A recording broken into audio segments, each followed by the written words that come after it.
என்ன நடந்துச்சையா? அப்பா அப்பா அப்பா அவர் இந்து. இந்த அம்மா பேசும்போதும் ஐயா பேசும்போதும் ஆரம்பத்திலிருந்து அவங்க வாய்ஸ் கேட்கும் போது அபிஷேக வல்லமை எனக்குள்ள நிரம்பிக் கொண்டே இருந்தது. நல்ல நிலத்தில் விதைத்த அந்த விதை. இந்து மத சாமியார் ஒருவர் இயேசுவுக்கு சாட்சி கூறிய உருக்கமான காணொளி.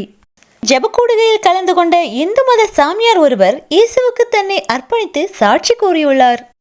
எனது வலதுபுற கழுத்தில் உள்ள நரம்பு வலி எத்தனை மாத்திரைகள் சாப்பிட்டு இருக்கேன், இருந்தும் குணமாகவில்லை.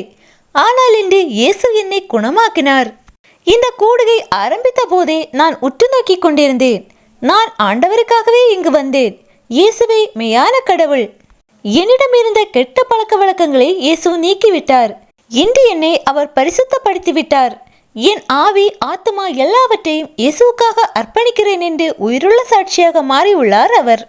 இந்த சாமியாரை போன்று பிற மதத்தில் உள்ளவர்களும் இயேசுதான் மெய்யான கடவுள் என்றும் நமது பாவங்களுக்காக அவர் சிலுவையில் மரித்தார் என்றும் விரைவில் உணர்ந்து கொள்வார்கள். கிறிஸ்துவே உண்மையான கடவுள். தேவனுக்கே மகிமை உண்டாவதாக.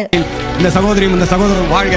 என் வலதுபுறத்தில் அந்த கழுத்தில் என் நரம்பு வழி எத்தனை ஊசி போட்டேன், எத்தனை மாத்திரைகளை போட்டேன், இப்போ அவ்வளவு மாத்திரை வைத்திருக்கிறேன். அந்த வழியெல்லாம் சுத்தமாக குணமானது.